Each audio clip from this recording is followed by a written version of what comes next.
नमस्कार मित्रांनो.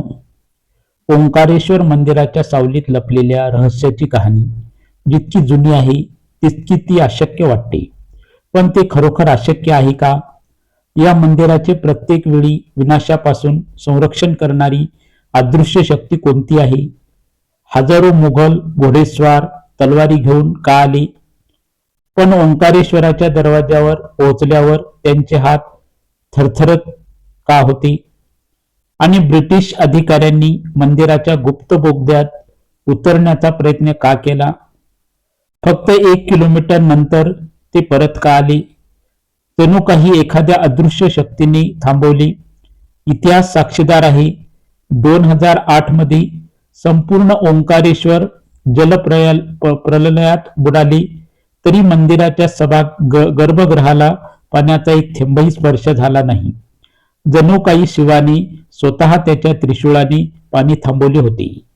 आणि 1984 मध्ये अशी घटना घडली जेव्हा ओंकारेश्वर मध्ये दुष्काळाचा सामना करत असताना मंदिराचा आम्ही तुम्हाला ओंकारेश्वर संबंधित असे रहस्य आणि इतिहास सांगणार आहोत की तुम्ही आश्चर्यचकित आणि अविश्वसनीय व्हाल.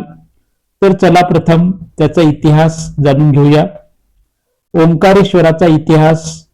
सूर्यवंशी राजा माधांताने नर्मदा नदीच्या मध्यभागी असलेल्या दिव्य बेटाला आपले तपश्चर्येचे ठिकाण बनवले.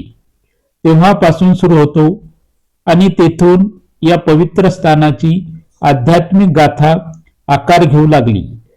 राजा माधांत हा सूर्यवंशी इवाकू राजवंशाचा एक अतुलनीय तपस्वी आणि परमधार्मिक राजा मानला जातो, ज्याचा उल्लेख महाभारत, भागवत पुराण आणि रामायण अशा अनेक प्राचीन ग्रंथांमध्ये मोठ्या अभिमानाने केलेला आहे. त्याचा जन्म एका अनोख्या आणि रहस्यमय घटनेशी जोडला गेला आहे. असे म्हटले जाते की एका विशेष यज्ञादरम्यान त्याचे वडील राजा युवानांश यांनी नकळतपणे ऋषीने अभिषेक केलेले प्रेमाचे पाणी प्याले, ज्यामुळे तो गर्भवती झाला. जेव्हा वेळ आली तेव्हा भगवान इंद्राने त्याच्या बोटातून अमृत टपकले, ज्यामुळे मुलाला जीवन मिळाले आणि हे मूल नंतर माधांत म्हणून ओळखले जाऊ लागले. त्याच्या अफाट शौर्याने आणि धार्मिक शक्तीने त्याने केवळ पृथ्वीच नव्हे तर स्वर्ग आणि नरक या तिन्ही लोकांवरही विजय मिळवला. त्याच्या शौर्याने रावणही घाबरला. परंतु राजेशाही, शक्ती आणि वैभवाच्या शिखरावर पोहोचल्यानंतरही माधांताने आध्यात्मिक शांती आणि मोक्षाच्या शोधात सांसारिक इच्छाचा त्याग केला. तो मध्य भारतातील नर्मदा नदीच्या पवित्र तीरावर आला आणि कठोर तपश्चर्या केली. त्याने त्या बेटाला आपले तपश्चर्याचे स्थान बनवले, जे नंतर त्याच्या नावावरून माधांत पर्व बेट म्हणून ओळखले जाऊ लागले. येथे त्याने हजारो अश्वमेध यज्ञ केले आणि वर्षानुवर्ष तीव्र तपश्चर्या केली. तो वर्षानुवर्ष एकांत पर्वतामध्ये ध्यानात राहिला. फक्त नर्मदा नदीवरच राहिला. त्याच्या भक्तीने प्रसन्न होऊन भगवान शिव स्वतः प्रगट झाले आणि ओंकार पर्वतावर प्रकाश म्हणून कायमचे स्थापित झाले. येथूनच ओंकारेश्वर ज्योतिर्लिंगाचा उगम झाला. शिवाची 2 रूपामध्ये पूजा केली जाते. बेटावर स्थित ओंकार आणि मुख्य भूमीवर स्थित अमलेश्वर हे 12 ज्योतिर्लिंगापैकी एक मानले जाते. माधांताच्या तपश्चर्येचे हे स्थान केवळ एक ऐतिहासिक स्थळ नाही तर शिवाचे प्रतीक देखील आहे. हे ज्योतिर्लिंगापैकी एक असल्याचे म्हटले जाते. माधांता येथील हे तपश्चर्या स्थान केवळ एक ऐतिहासिक स्थळ नाही तर शिवाच्या भक्ती, प्रतिष्ठा आणि आध्यात्मिक शक्तीच्या परम पातळीचे प्रतीक देखील आहे. येथेच एका राजाने आपल्या सर्व संपत्तीचा त्याग करून कठोर तपश्चर्येद्वारे भगवान शिव यांना ज्योतिर्लिंगाच्या रूपात पृथ्वीवर स्थापित केले. कालांतराने त्रेतायुगाच्या आगमनाने हे स्थान पुन्हा एकदा दिव्यता आणि संघर्षाचे केंद्र बनले. तेव्हा भगवान रामाने जनकपुरीत भगवान शिवाचे धनुष्य उचलले आणि ते तोडले, तेव्हा शिवाचे परमभक्त आणि विष्णूचे 6वे अवतार परशुराम अत्यंत क्रोधित झाले. त्यांच्या मनात क्षत्रियाबद्दल पिढ्यानपिढ्या क्रोध होता. ज्यांनी त्यांच्या वडिलाच्या आज्ञेनुसार 21 वेळा पृथ्वी क्षत्रियांना नष्ट केली होती. या घटनेनंतर काही आख्यायिका सांगतात की राम आणि परशुराम ओंकारेश्वर जवळील घनदाट जंगलात एकमेकांना भेटले. तिथे दोघांनीही तपश्चर्या केली. या दिव्य संवादात परशुरामाने रामाला आव्हान दिले.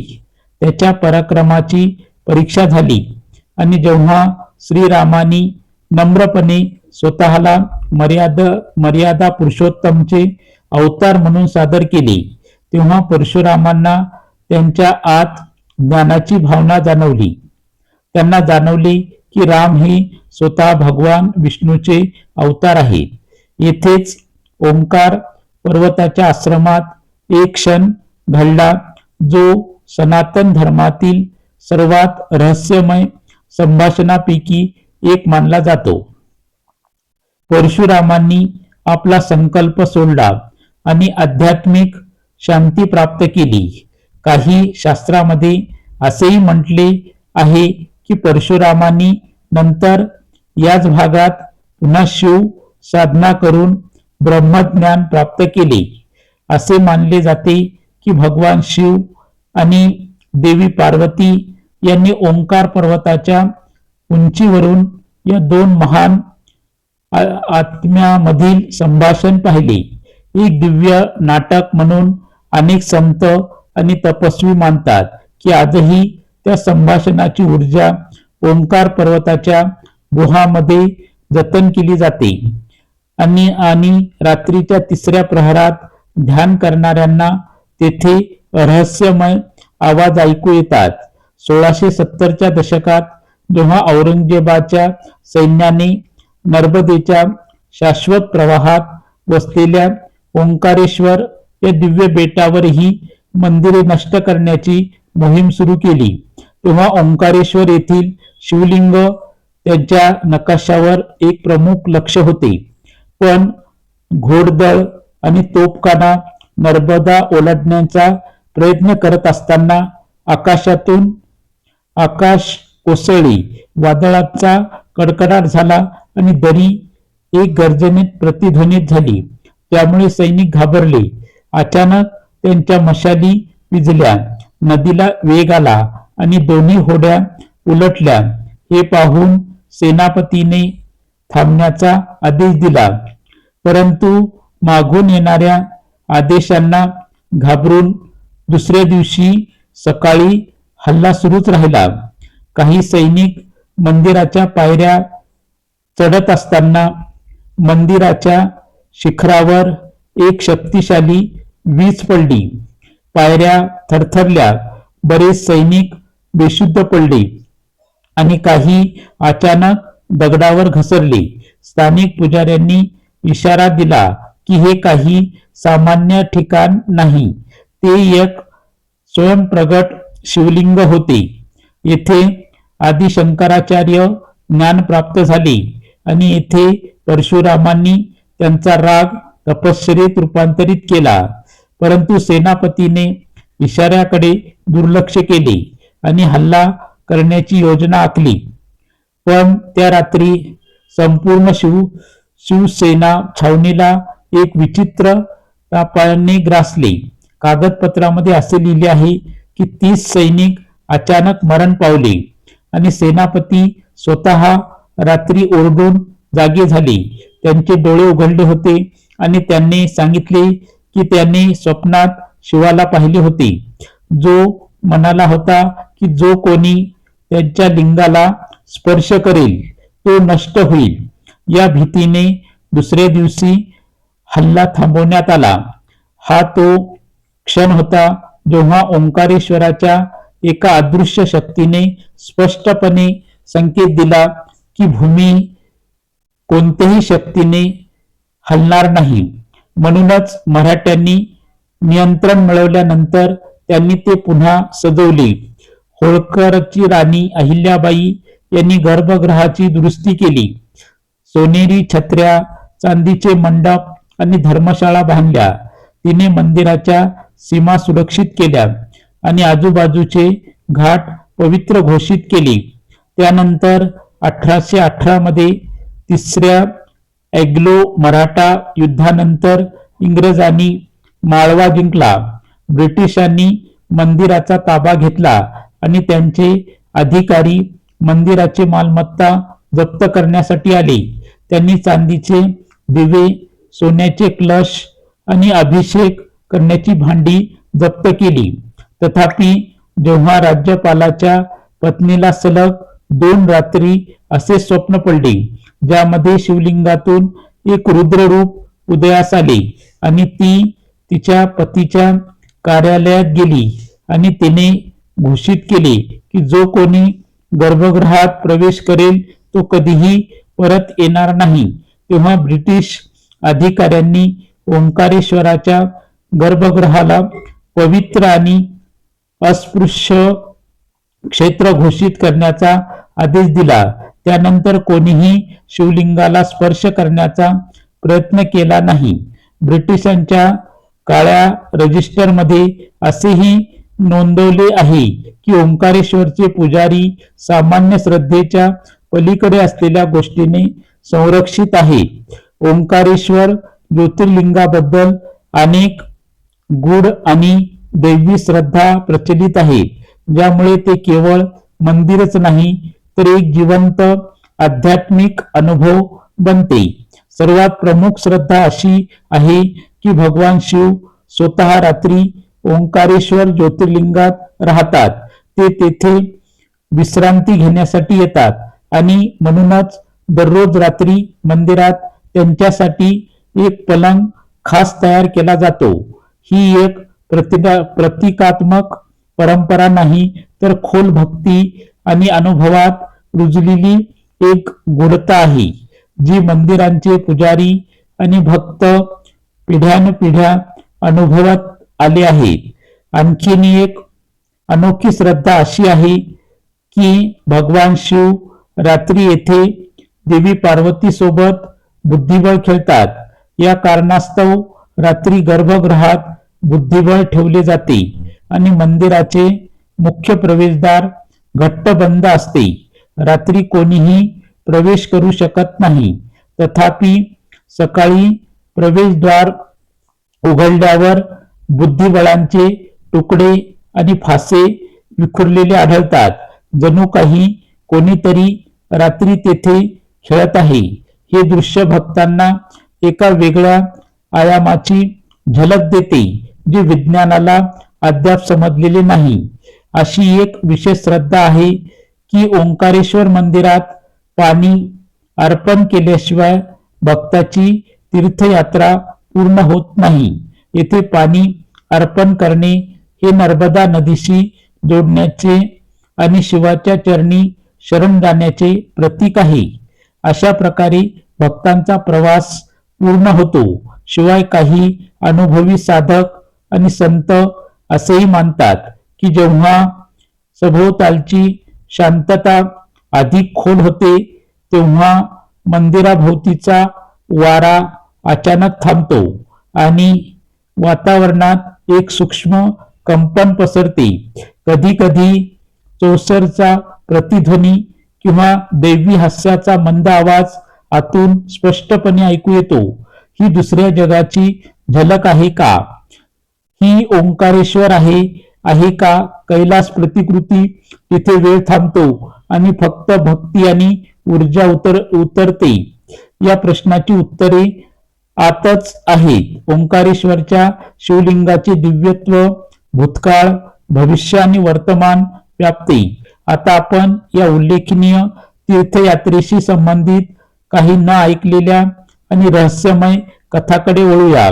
पण त्याआधी जर आतापर्यंतच्या प्रवासाने तुमच्यामध्ये भक्तीची थोडीशी लाट जागृत केली असेल तर कृपया चॅनलला सबस्क्राईब करा. तुमचा छोटासा पाठिंबा आम्हाला असे दैवी रहस्यामध्ये खोलवर जाण्यास सक्षम करतो आणि तुमच्या सहभागामुळे आमचा आध्यात्मिक शोध आणखीन अर्थपूर्ण बनतो. 2021 मध्ये ओंकारेश्वर 1998 मध्ये घडलेल्या एका घटनेने भाविक आणि शास्त्रज्ञ दोघांनाही आश्चर्यचकित केले. दरवर्षी महाशिवरात्रीला ओंकारेश्वरला भेट देणाऱ्या दिल्लीतील एका भक्ताने आपल्या मोबाईल कॅमेऱ्याने शिवलिंगाच्या वरच्या भागात एक रहस्यमय वर्तुळाकार प्रकाशाचे चित्रण केले. मंदिराच्या आत कृत्रिम प्रकाश नव्हता किंवा छतावर कोणताही परावर्तक पदार्थ नव्हता, तरी हे तेजस्वी प्रभामंडळ एखाद्या देवी शक्तीच्या उपस्थितीची घोषणा करत होते.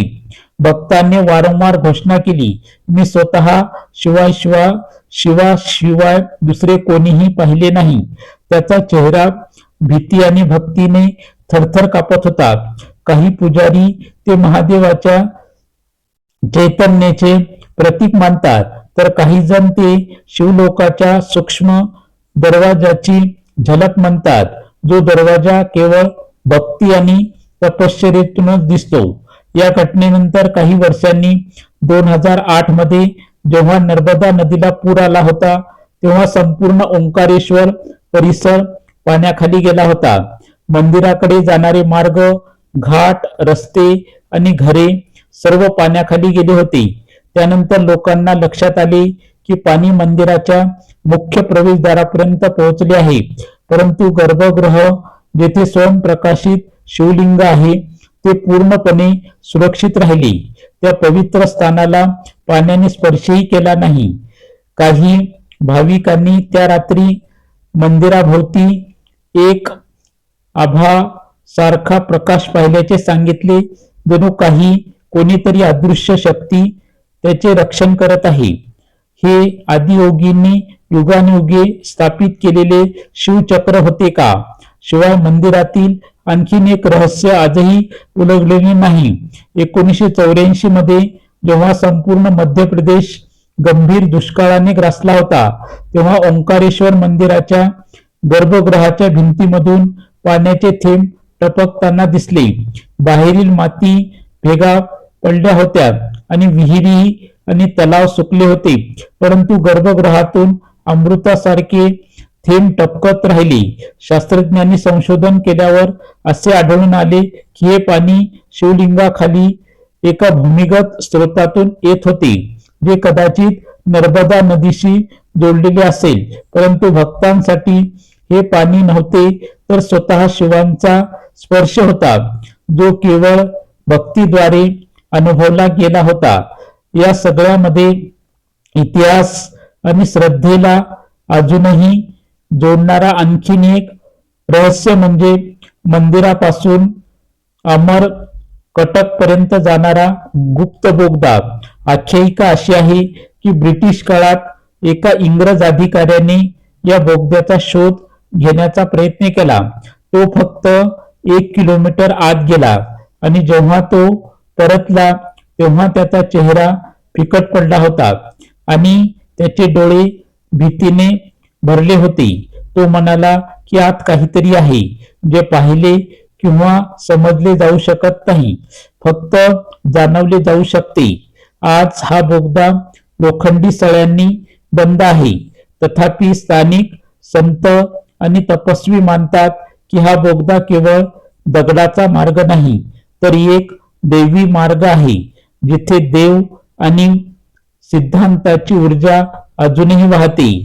या रहस्य आणि घटनांना एकत्रित करून ओंकारेश्वर हे केवळ मंदिर नाही, तर एक जागृत निवासस्थान दिसते, जिथे प्रत्येक दगड, प्रत्येक आवाज, पाण्याचा प्रत्येक थेंब समान संदेश देतो. शिव येथे उपस्थित आहेत आणि जे खऱ्या भक्तीने त्याला बोलावतात ते त्यांचा अनुभव घेऊ शकतात।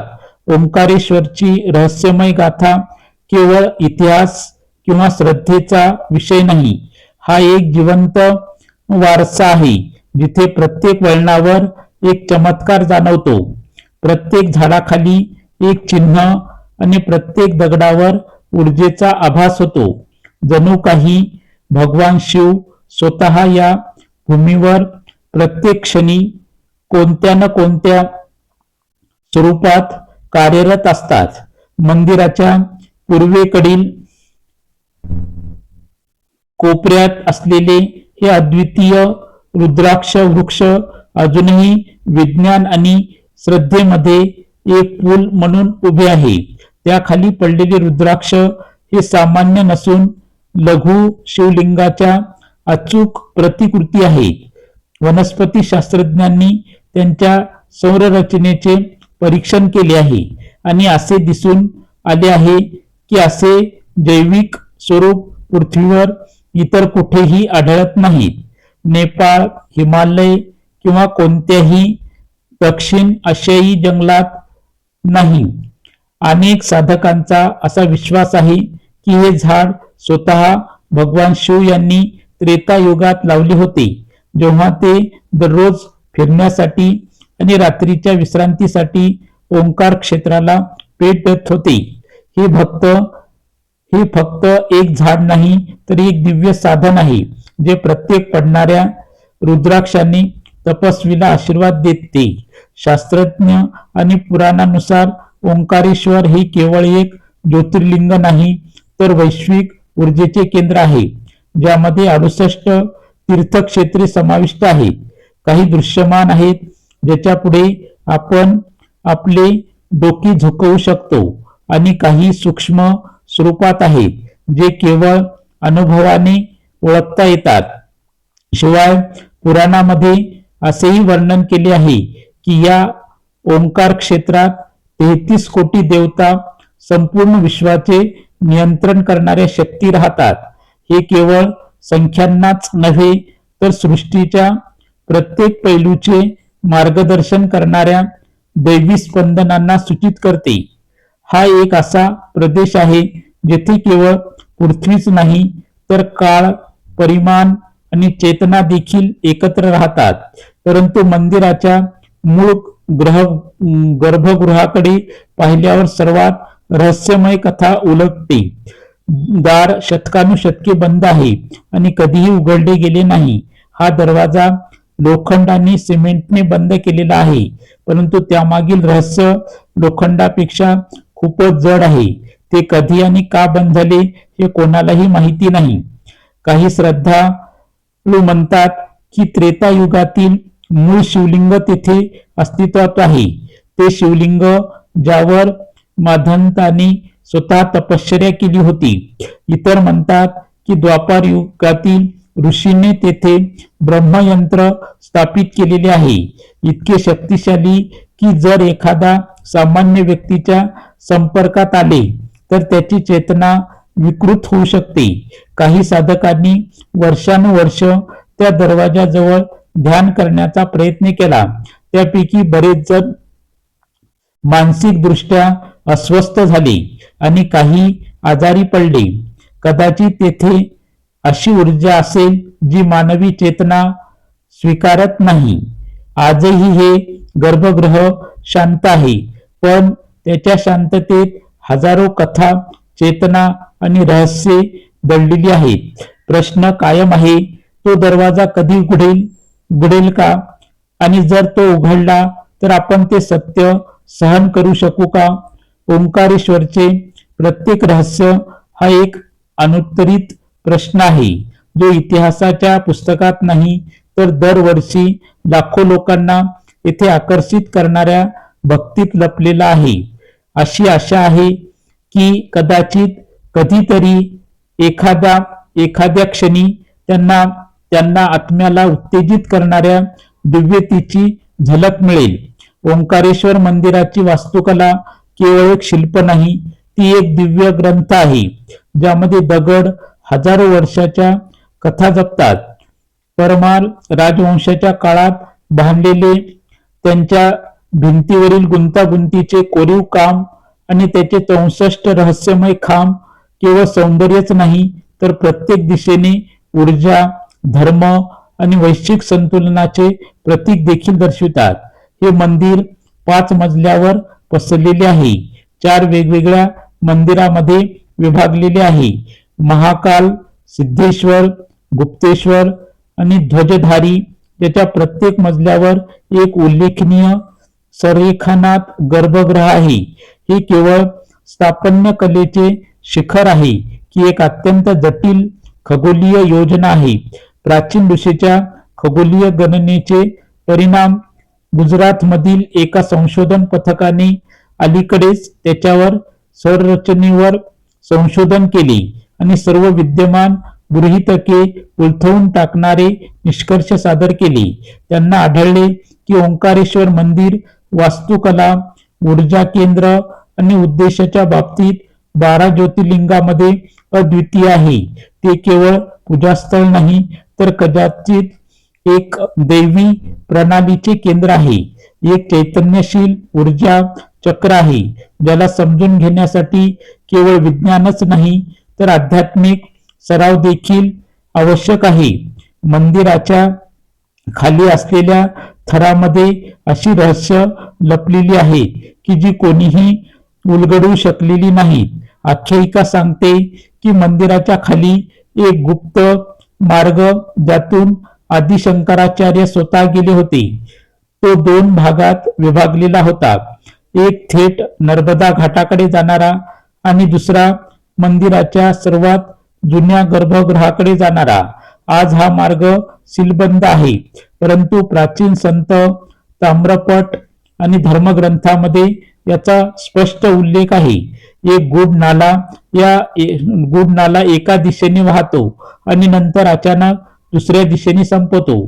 त्या ठिकाणी खंडित शिल्पे, अज्ञात चिन्हे आणि कोणतेही स्पष्ट शास्त्रीय अर्थ नसलेले दगड सापडले आहेत.